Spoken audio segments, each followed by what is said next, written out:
Bienvenidos a todos a este espacio de Fe Católica. Empezamos hoy esta nueva iniciativa donde queremos juntos conocer más de nuestra fe y dar razones a nuestra esperanza.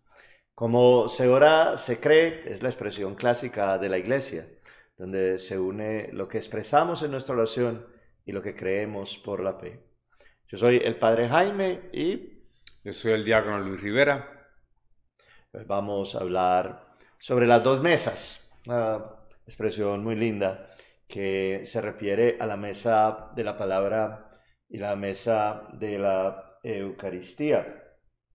Hay una lectura del Evangelio de Juan que te quiero compartir, Luis, para que empecemos con este compartir entre todos y ojalá si tienen preguntas, si tienen comentarios y demás, nos los hagan saber y podamos nosotros seguir contestándoles a a todas sus inquietudes.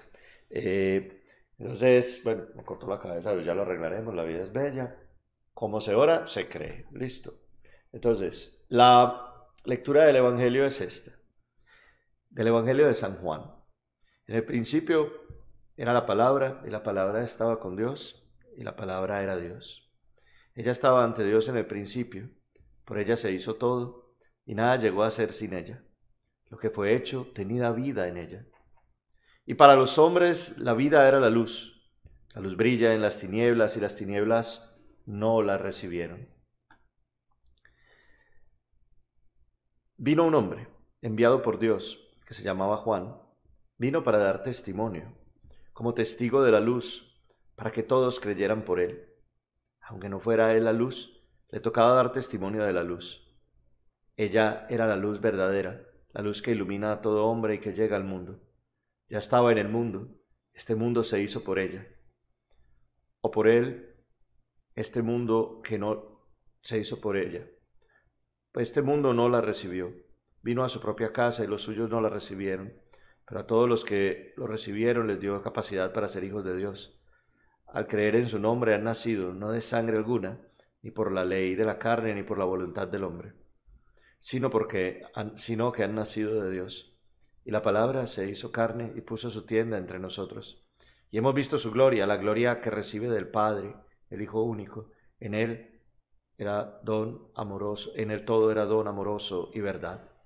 Palabra del Señor. Gloria a ti, Señor Jesús. Entonces, como nos dice la palabra de Dios, en el principio existía ese verbo de Dios que estaba con todos y vino a nosotros, pero como dice la palabra, no lo recibimos, pero en él está la palabra definitiva, la palabra de verdad, por la que todos podemos llegar a ser hijos de Dios, no por la carne y la sangre, sino del Espíritu de Dios. Una de las grandes dificultades que tenemos nosotros en la iglesia es el desconocimiento de la palabra y de que la palabra no llega a veces al corazón de las personas porque no la toman como con la misma fuerza y con la misma intensidad con la que la iglesia siempre la ha tenido. Entonces te voy a leer esta frase, Luis, de un fundador de un monasterio en Italia. Dice lo siguiente: donde no hay palabra practicada de un modo comprometido y serio, pasan las siguientes cosas. Nacen formas de piedad sentimentales, arideces teológicas entre los intelectuales, desplazamientos de interés y atención hacia aspectos secundarios del mensaje cristiano, individualismo y pérdida del sentido comunitario, gusto por las innovaciones al precio que sea, pérdida de la savia vital de la tradición. ¿A vos qué te parece, hombre Luis, esta propuesta que nos hacen a Bueno, nosotros? Padre, si miramos todas estas cosas y lo bueno que tiene la teología es como una cebolla que se abre por capas y en el tallo son hojas, ¿no? Que envuelven la cebolla. Pues miremoslo de un punto de vista concreto, ¿no? Nacen formas de piedad sentimentales, pero usted ha visto, Padre, la gente que se acercan a la iglesia y se ponen en forma de cruz, se arrodillan frente al Santísimo para hacer rosario y están al frente del Santísimo. porque algo le envuelve los sentimientos. Son prácticas piadosas privadas Sí, que de alguna manera toman un aspecto de vida propia. Y mal informado la persona que cree que eso es algo mucho más piadoso, mucho más reverente, mucho más entregado hacia el Señor. Y la palabra la critica, la criticó el miércoles. sí, claro. Que no eche al diezmo monedas para que suene, para que la Sí, gente para que los crea vean. sí, para que te vean. No grites las oraciones en las esquinas. En cierta forma, lo que estamos viendo es que la práctica, aunque tenga una iniciativa buena, propia de individuo, no puede quedarse ahí. Porque nosotros no practicamos una fe individual. Nuestra fe es comunitaria, nuestra fe es llena de una verdad. Y empezaste leyendo el Evangelio que me encanta, Cristología Alta. Esa palabra de Dios era la segunda persona de la Trinidad. O sea, no es un qué, es un quién. Sí, hay una cosa muy peligrosa que yo oigo mucho a la gente decir, es que yo siento esto, y es que yo fui a la misa y sentí tal cosa, o voy ahora y no siento nada, ¿y qué hago, padre? Porque ya no siento la misma emoción, porque no siento el mismo contento, o están esperando sentir, experimentar una explosión de sentimientos. Y la realidad es que cuando la palabra llega, cuando hay un verdadero conocimiento de la palabra, cuando se pronuncia esa palabra en la Eucaristía, por ejemplo, que por eso se llama la mesa de la palabra, porque en la Eucaristía, desde el lugar de las lecturas que se llama ambón, se da, se proclama, se lleva a todos esa palabra, pero cuando esa palabra de verdad no tiene ese encuentro y llega al corazón para ser transformadora, a la gente solamente le quedan emociones. Euforia, Sí, entonces yo puedo no entender la palabra, pero la música moverme. claro. Y entonces, uy, qué misa tan buena. ¿Por qué? Porque la música fue muy buena y tenía batería y tenía guitarra eléctrica, bajo, 20 instrumentos, una banda grandísima, todo el mundo aplaudió, todo el mundo brincó, todo el mundo... ¿Y qué dijo la palabra? Ah, no, no, no, yo me sentí muy bien. Entonces hay un gran riesgo y el riesgo es quedarnos nosotros en el sentimiento. Sentimentalismo, Pero eso claro. sucede cuando la palabra nos llena el corazón. Cuando la palabra no te llena el corazón, vos necesitas otra cosa. Necesitas otra cosa, aunque sea pequeña, aunque sea inmediata, aunque sea un impulso, porque la palabra no te está llegando. Cuando vos llegas a la Eucaristía especialmente y desconectás, no, la palabra no te va a llenar. Y si dependemos de que haya música, algunas veces lo que la gente quiere no es que sea música movida, a veces lo que la gente quiere es que le canten en latín. ¿Entender latín? No. ¿Pero qué hace? Es que me hace sentir una cosa sublime. Entonces, cuando quedarse en esa piedad sentimental es darnos cuenta que la palabra no nos está llegando. O es una inmadurez espiritual, porque es posible que eso te llegue hasta aquí, Ujú. pero si para lograr terminar la secundaria tiene que llegar allí, esto no es suficiente. Sí, no. Entonces, pues, la cuestión de esto, o la razón de esto, es poder llegar a un escalón más alto, escoger la sabiduría que tenemos, el conocimiento que tengamos de Dios y llevarlo al próximo plano, a una intimidad mucho más profunda con las cosas divinas. De hecho, lo que estamos hablando es la celebración de la Eucaristía Ujú. y es el culto divino a Dios. No es la iglesia, como diría mi amigo el padre Arthur Rojas, no es la ideología de que tengamos las cosas a nuestra manera. Have it your way. La hamburguesa como la quieras. Nuestra tradición litúrgica es muy antigua. Sobrepasan los 2000 años que conocemos el cristianismo, porque tenemos adaptaciones de lo que estaba ya sucediendo en las Con los judíos. comunidades judías y añadimos cosas griegas, pero, o sea, hay una historia, no nace de porque los apóstoles les dio la gana, o sea, hay un desarrollo, claro, litúrgico, pero el énfasis siempre fue en escuchar la palabra, dicen Hechos de los Apóstoles, iban a sus casas a partir el pan. Sí, señor. Hay una parte también aquí sobre lo teológico y es que hay personas que se han vuelto como intelectuales de la palabra. Encontramos además muchas otras personas que eh, hacen podcasts, tienen canales de YouTube o de otras plataformas donde lo que empiezan a hacer es intelectualizar la palabra con todas las distintas cosas que se han hecho, estudios y avances en la comprensión de la ciencia bíblica, pues en lugar de vivir la palabra, en lugar de recibir la palabra, en lugar de masticar la palabra y poderla tener servida para ellos, empiezan a buscar un montón de explicaciones en lo que dijo el doctor Angélico, por allá Santo Tomás de Aquino, lo que dijo Sutanito, lo que dijo Meganito. Yo he escuchado personas hablando de la palabra de Dios y dicen más frases de santos y de teólogos que de la misma palabra de Dios. Entonces se vuelve también una intelectualización, porque como la palabra no llega profundamente al corazón, empiezan a convertir todo en una especie de desarrollo intelectual.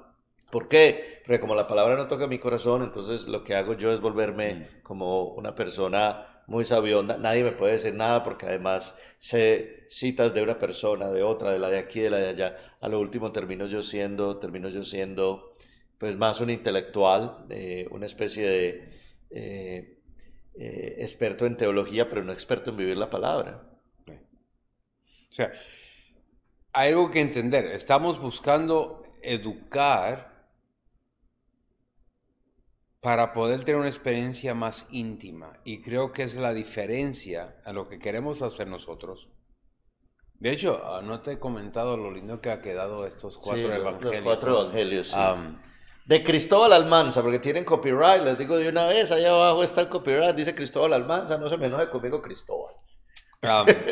Pero le quedó muy bien porque queremos llenar también los sentidos y hay una forma de expresión litúrgica que la verdad y lo bello andan unidos, ¿no? Y de hecho, las formas de las parroquias, de las iglesias, los templos, los arquitectos tienen que tener un conocimiento de liturgia. Sí, claro. Porque no funciona. En la diócesis de San Bernardino, California, compraron la catedral de cristal, que era una catedral protestante. No fue pensada para la iglesia. Y tuvieron que, yo no sé cuánto dinero invertir para poder adoptarla al templo católico. Porque nosotros no somos que vamos a leer una palabra. Eso se lee en la casa. Y tú conviertes tu casa en un templo. Estamos tratando de rendir el culto a Dios. Y desde el tiempo de los hebreos había unos sitios específicos y una manera específica, y hasta el Arca de la Alianza era construido con cierta especificidad de cómo, de qué dimensión, de qué material, de todo esto, porque estamos rindiéndole culto al Dios. Sí. Y a eso a veces se nos va, se nos escapa. Queremos ser muy inteligentes en la palabra, sí. Muy bien. Y eso es parte de donde empezamos en nuestra nutrición. Empezamos a nutrirnos primero en la palabra.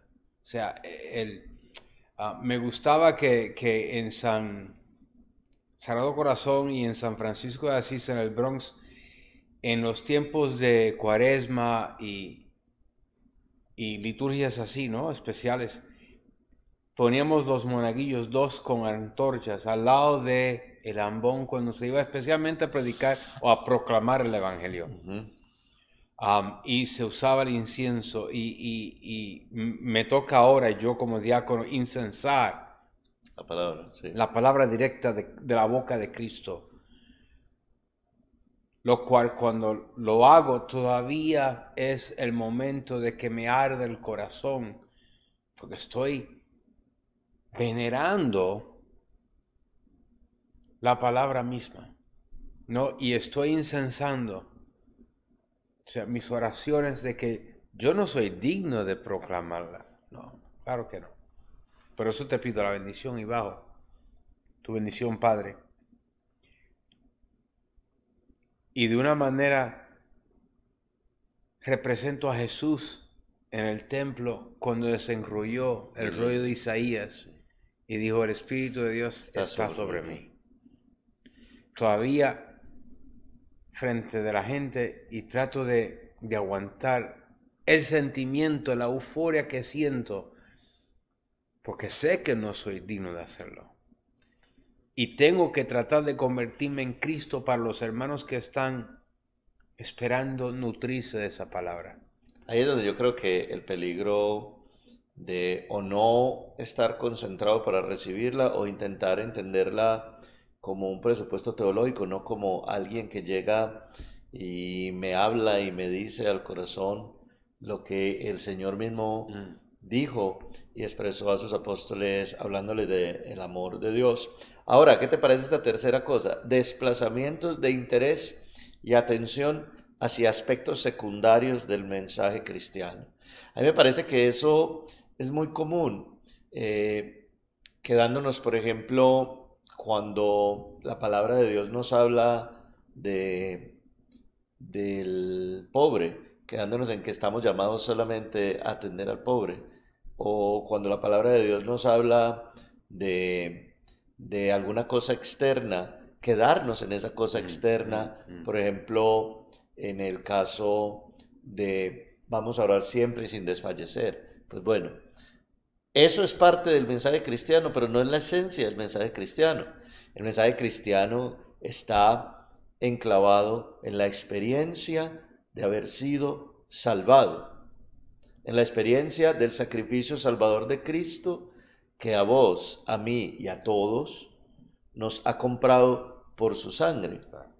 La fundamentación de la experiencia cristiana está en la pequeñez que nuestros pecados significan delante de Dios, de lo pequeños que somos, de lo indignos que somos, y de la grandeza del amor de Dios que nos salva. La experiencia del mensaje cristiano en lo más fundamental está en la experiencia de la salvación y de la vida nueva de la resurrección. Y hay gente que se queda en, por ejemplo, no matar, no robar, ya soy bueno.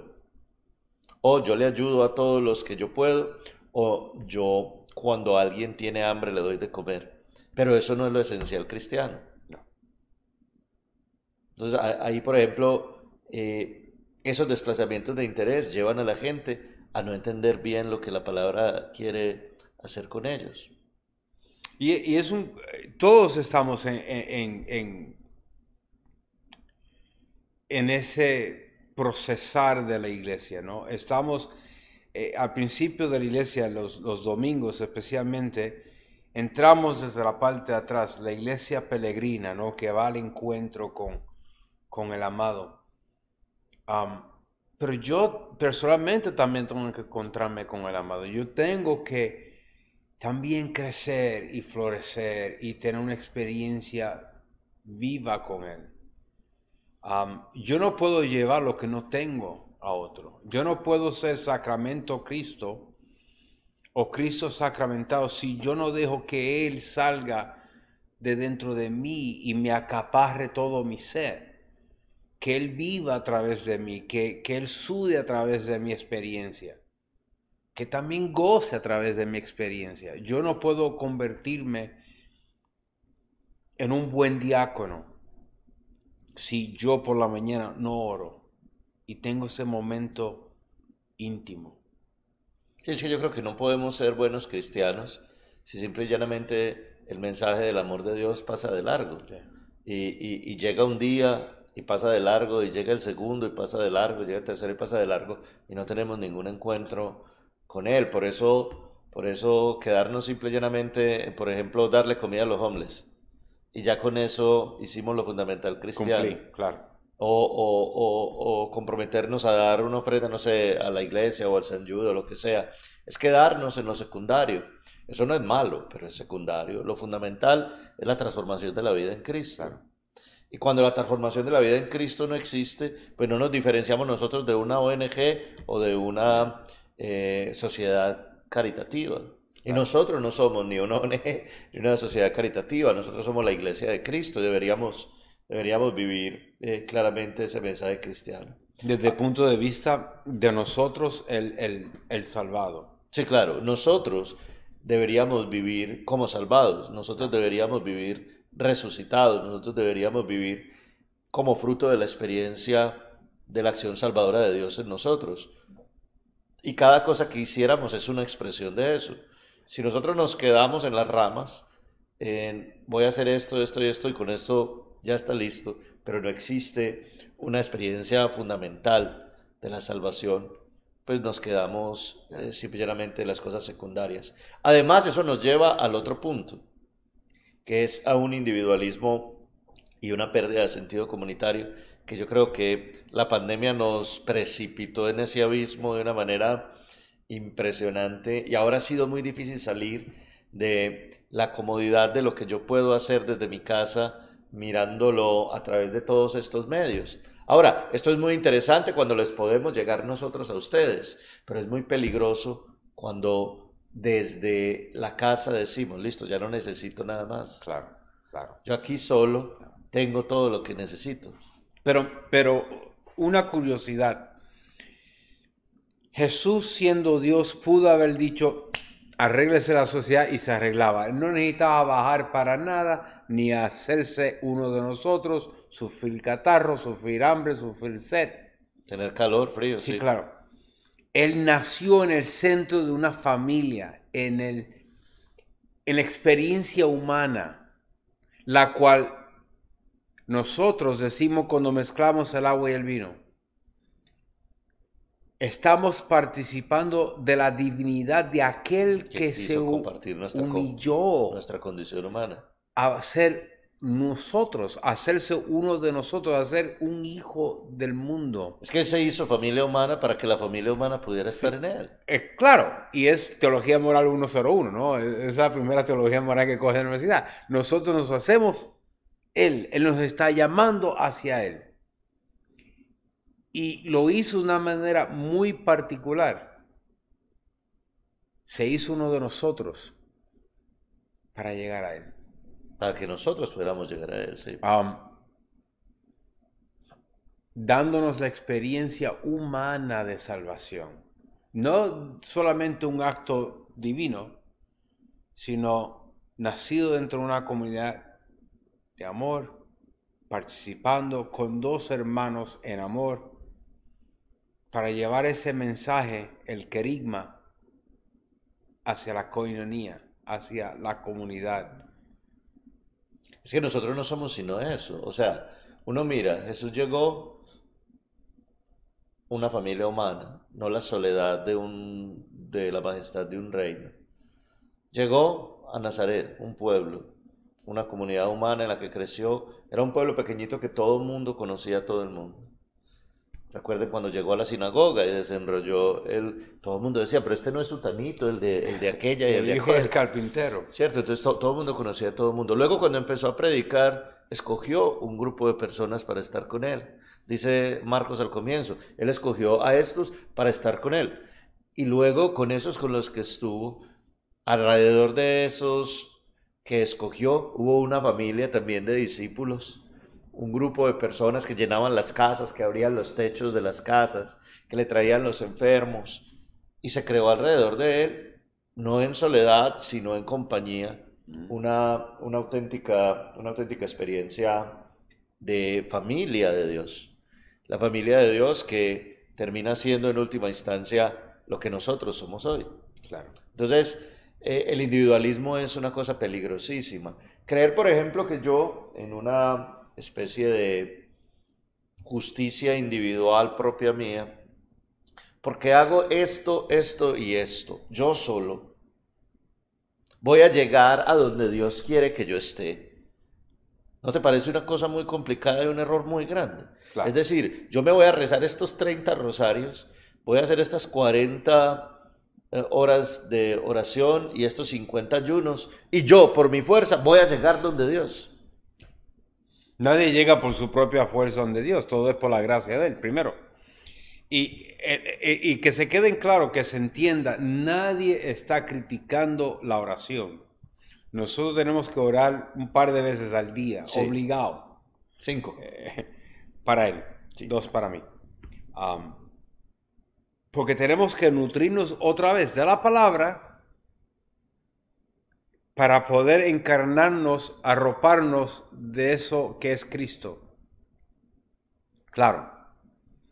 Pero eso vamos entonces a celebrarlo en comunidad y eso es la parte que se está perdiendo. Creo que la pandemia trajo un par de males y un par de cosas buenas. Una de las cosas buenas es que empezamos a redescubrir maneras de llegar hasta la gente donde la gente estaba. Es que nos hemos Y quedado allá, no hemos vuelto. ese es el problema. Algunos se han quedado en casa porque la veo en la televisión, porque no tengo que llegar, porque tengo la comunión espiritual, porque tal. Y no hay nada más eficaz que la vida sacramental de la iglesia. De hecho, Jesús nos dejó los sacramentos porque sabe que nosotros a nuestra propia deriva no vamos a Perdidos. llegar. Entonces nos dejó 7 elementos para poder estar cerquita de Él, acurrucado con Él. Eso es un idioma de amor y los que son casados pues entienden esas expresiones amorosas que le dice a la esposa y a los hijos. Pero ese es el lenguaje de Cristo. Él es el esposo y la iglesia es la esposa. Y Él quiere mantener ese lenguaje de amor, de intimidad para con su iglesia. Yo soy una célula del cuerpo de Cristo. No soy el cuerpo de Cristo solo. Sí, no. Y separado al resto del cuerpo soy una célula muerta. No, sí, sí, sí. No podemos de ninguna manera nosotros quedarnos en lo individual. Ahí hay un peligro muy grande porque las prácticas religiosas de piedad individual se han exacerbado, se Claro. han, se han vuelto todavía más y más importantes durante el tiempo de la pandemia y nos hemos quedado y no hemos salido de ahí. Ya. Estábamos, eso le dicen como, aislados. Y por el aislamiento, las prácticas de piedad individual se les dio un valor más grande por no poder estar juntos en la celebración comunitaria. Y Creo nos que, hemos quedado ahí. creo que la experiencia en Puerto Rico en los años de la invasión de explosión del Maine, 1898 en Puerto Rico, que comenzó la guerra hispanoamericana o española y de Estados Unidos, la cual Estados Unidos invade a Puerto Rico y corren los sacerdotes españoles fuera. Los que se pueden quedar en el país son los criollos, y esos son los términos, los nombres que tenían los sacerdotes criollos. Por lo general, el sacerdote llegaba a las parroquias de los pueblos pequeños una vez cada mes o cada 2 meses o cada 3 meses. Y la abuelita era que daba el catecismo con un altarcito en la casa. En ese momento, esas devociones piadosas donde habían circunstancias extraordinarias mantuvieron la fe del pueblo. Y Puerto Rico por lo general era un pueblo católico y con el catecismo de Baltimore de 25 centavos, con eso ayudaba a los nietos a recibir la La primera comunión. comunión. Ok, ya no estamos en ese momento. La pandemia está cesando. Tenemos que regresar al templo porque está pasando esto. El miedo de que yo puedo hacer, eso es lo que hizo Martín Lutero, ¿no? Eso es lo que hizo Enrique VIII. Yo voy a tomar mi iglesia a mi Esa es la manera. Entonces, ese es el problema. Si no tenemos la necesidad de regresar al templo, ¿para qué tener templo? ¿Para qué tener sacramento? Luego, ¿para qué tener sacerdote? ¿para qué tener sacerdote? Entonces, al final, al cabo, no me hace falta Cristo. Y es un ateísmo. El demonio ha hecho un buen trabajo en lograr decir que tú puedes por tus propios esfuerzos. Sí, que vos solo te bastás. Claro, claro. Muy bien, las últimas dos cositas. El gusto por las innovaciones al precio que sea. A mí me ha tocado, por ejemplo, personas que en lugar de escuchar la palabra y de centrarse en la palabra, leen otras cosas que les explican la palabra. O se ponen a hacer maromas con la palabra de Dios. La que más me gusta a mí es coger la Biblia, abrirla donde sea para que me hable. Innovaciones muy graciosas como juntar la palabra de Dios con enseñanzas budistas, con cosas que existen ahora, por ejemplo, los libros de la cienciología. Los libros de la cienciología son los preceptos de Jesús dichos de una forma sencilla y la gente se va por ahí y se los cree. Entonces, estas innovaciones que están llegando donde nosotros es no profundizar en la palabra y quedarnos en la superficialidad y quedarnos en las innovaciones como la mejor forma de hacer las cosas. O que alguien nos explique la palabra para nosotros no tenerla que profundizar. Yo he tenido un par de encuentros con parroquianos que me dicen, pero que padre fulanito en YouTube dice tal cosa. Ah, sí, sí. El hermano fulano de tal que es predicador católico dice tal cosa. Mucho. Y yo tengo yo soy un poco exagerado en mis expresiones y le digo, oh, es predicador internacional católico y es cura. No, no es cura. ¿Es teólogo? No, no, no es teólogo. ¿De dónde sacó de que es predicador católico? Porque el único predicador católico en la iglesia son 3 y los 3 son ordenados. Así. Predicador laico, en Estados Unidos creo que hay 2. En Estados Unidos. Pues tengamos mucho cuidado de las expresiones, lo que está pasando en el YouTube. De hecho, hay uno por ahí, el padre Kotas, descendiente polaco. Ah, sí, que no es se ordenó católico romano y fue de la iglesia romana y se unió a la iglesia americana polaca. Aquí hay un grupo de ellos en la diócesis de Scranton. Él técnicamente no practica la fe católica. Por lo tanto, a veces las necesidades que se oyen de esos canales son la razón que no son católicos. Yo no puedo predicar lo que a mí me da la gana. No, ninguno. ni mencionar lo que a mí me da la gana. Y no es tampoco es una carrera para ser el que más bonito se oye, el que la gente quiera más. No. Yo tengo que mantenerme en la verdad de la iglesia, la enseñanza oficial de la iglesia. Y si yo dejo de hablar lo que enseña la iglesia, mi obispo va a ser el primero a decirme, espérate acá, tu permiso de prédica, ya. Porque nuestros permisos en la diócesis dependen del obispo. Claro.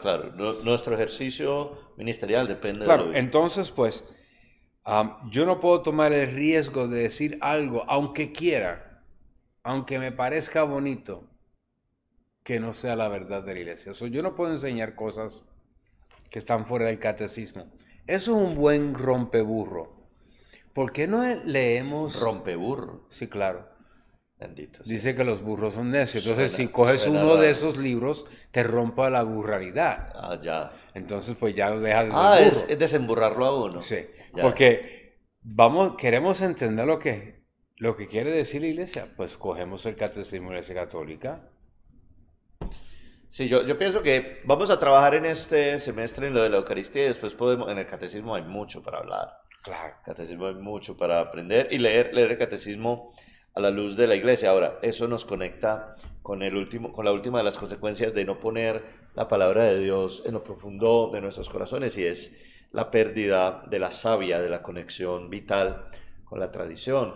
La tradición no son las tradiciones, como las tradiciones nativas de Puerto Rico, las de Colombia. La tradición es lo que la iglesia ha cultivado, ha mantenido, ha defendido y ha custodiado de los discípulos de los apóstoles y de lo primero que la iglesia predicó y logró realizar, que a través de los tiempos se va enriqueciendo y se va llevando fruto del trabajo del magisterio de la iglesia. Pero cuando la gente no se une verdaderamente a la palabra, no se une verdaderamente a la tradición, porque ambas son Claro, juntas. De hecho, el Nuevo Testamento que nosotros tenemos es resultado de la tradición de la claro, iglesia. claro. I mean, no fue hasta el año 406 que se empieza a escribir una Biblia en latín, el lenguaje del pueblo. De hecho, en inglés hay una expresión muy bonita que le dicen pig Latin, o sea, el latín cerdo, el Como de los cochino, más, de los, porque es el más bajo, el latín erudito, el que enseñaba en la escuela, no es el que se hablaba en la iglesia.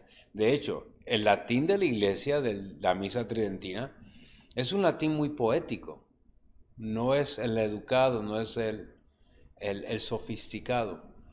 Um, y mucha gente cree que el latín es el primer lenguaje de la iglesia. sí, no, Y tradicionalmente el primer lenguaje de la iglesia, el lenguaje de Cristo era arameo. Luego todo empieza a venir a siempre hay través con de los griego. griegos, las prácticas, el praxis de fe vienen del lenguaje griego. Y habían helenistas, judíos helenistas conversos al cristianismo, por eso estamos los diáconos, porque nos ordenamos para defender las viudas De los helenistas, griegos. de las viudas hebraicas, o sea, las descendientes de los judíos cristianas, Que no las atendían que igual no que las los... atendían igual. O sea, desde el principio de la iglesia había problemas de atención, de prejuicio, de menosprecio. Entonces, pues se ordenaron a los diáconos primero para atender las viudas, las bancas de las parroquias, asegurarse de que las cosas fueran equitativas, que diéramos los bienes igual a todo el mundo, que les tratáramos bien a todo el mundo igual. Y esa tradición viene formándose por 2000 años. Pues decir yo que me gusta, no, que a mí no me gusta usar agua bendita para bendecir, para bautizar a un niño. Yo quiero bautizarlo con miel de abeja. Está un Está un poquito, poquito sí, fuerte, ¿no? sí, sí. Porque no es Ya no. la tradición de la iglesia. Y no estoy diciendo lo que se hace Es en que Puerto después se llevan Rico. las hormiguitas a los Sí, niños. claro. Y no es lo que se haga en Juncos. En mi pueblo se hacía unos novenarios y es algo que viene de los españoles. Y en mi pueblo se hacían 9 días de fiestas patronales y el noveno día el día de la patrona, que es siempre después de mi cumpleaños, el día 8 de septiembre, que es Él el está nacimiento diciendo de la eso es Virgen. para que le regalen el día No, ese. no. Lo estoy diciendo porque eso es una tradición de té pequeña, es una tradición que hay en un pueblo. Eso no es la tradición general de la iglesia. Y de la manera que se celebra un sitio, no es que sea obligatorio para todo el mundo. Y tú le llamas el libro gordo de Petete Sí, a al lo que se misal. llaman las rúbricas. Y al principio del misal aparecen las rúbricas de la misa. Cómo debes celebrar y qué se debe hacer. Ujú. Y cuáles son las primeras y segundas opciones. O sea, que tú no te inventas la liturgia No, a cómo te levantaste ese día. no, eso es la tradición de la iglesia que ha llegado a la liturgia hasta el momento en el que estamos. No, no, no podemos. Nosotros debemos servir la liturgia, no la liturgia a A nosotros, nosotros. claro.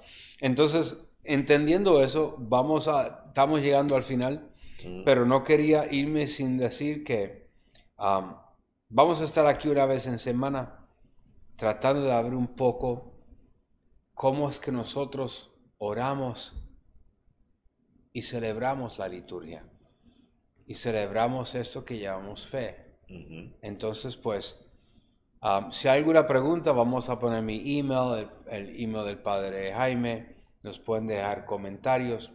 Podemos tratar de contestarle. Si no podemos contestarle aquí en vivo, le contestaremos en el mismo chat. En los comentarios, sí. Claro, para que entiendan cómo es que se desarrolla de lo que en el libro de Hechos aparece en el capítulo 4. Iban al templo, escuchaban la palabra, luego iban a sus casas y partían el pan. De ahí a la celebración litúrgica que hacen en la plaza de San Pedro o a la que hacen en tu parroquia, es el mismo Cristo, es la misma tradición, es la misma iglesia.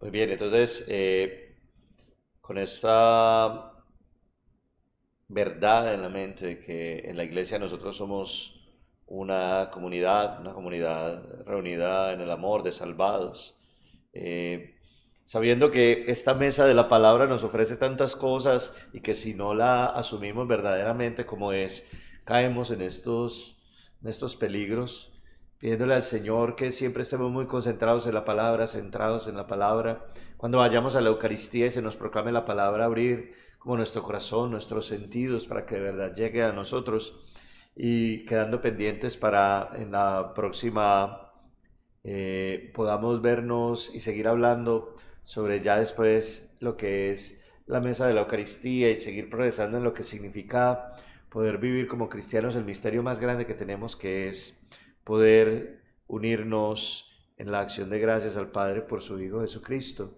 Le pedimos al Señor y a su Madre que nos fortalezcan y nos ayuden y que podamos siempre vivir este sentido de iglesia, de comunidad, este sentido de ser salvados y unidos en Cristo a la realidad más grande a la que nosotros podemos participar, que es el cuerpo místico de nuestro Señor Jesucristo. Al final de cada una de nuestras sesiones vamos a hacer una oración y vamos a irla variando para que vayamos aprendiendo de los santos, de algunas expresiones eucológicas o de oración que los santos nos han regalado. Esta que vamos a usar aquí es de San Ignacio de Loyola, la vamos a usar ¿Quién es durante él? algún tiempo, santo jesuita, fundador de los jesuitas. ¿Usted sabe cuáles son los tres problemas, los tres preguntas grandes de misterios de la iglesia? No sé cuál. Primero, ¿cuántos órdenes de franciscanos hay? Eso sí es difícil. No se sabe cuántos hay. ¿Cuánto dinero tienen las monjas? Bueno, eso otro ¿Y misterio. qué rayos están enseñando ahora los jesuitas? No me déjalo así, hombre. Vamos a hacer esta oración y con ella vamos terminando, dándole las gracias a todos por vernos, a todos los que nos vean, nos compartan y se suscriban y den like y todas esas cosas que ahora hoy día podemos nosotros pedir que den, porque antes lo que decíamos en la iglesia y nada más, ya la gente nos puede ver, puede repetirlo, puede darle like y escriban sus comentarios y sus preguntas que también se las respondemos. Vamos a hacer entonces la oración que San Ignacio de Loyola nos regala. Toma, Señor, y recibe toda mi libertad, mi memoria, mi entendimiento y toda mi voluntad, todo mi haber y mi poseer. Tú me lo diste, a ti, Señor, lo retorno. Todo es tuyo, dispón de ello según tu voluntad. Dame tu amor y gracia, que éstas me bastan. Amén. Gloria al Padre, al Hijo y al Espíritu Santo. Como era un principio, ahora y siempre, por los siglos de los siglos. Trono de la sabiduría, ruega por nosotros. ¿Quién es el trono de la sabiduría? La Virgen. Mucho cuidado, aprendan bien las cosas. Nos vemos en la próxima y gracias por su atención.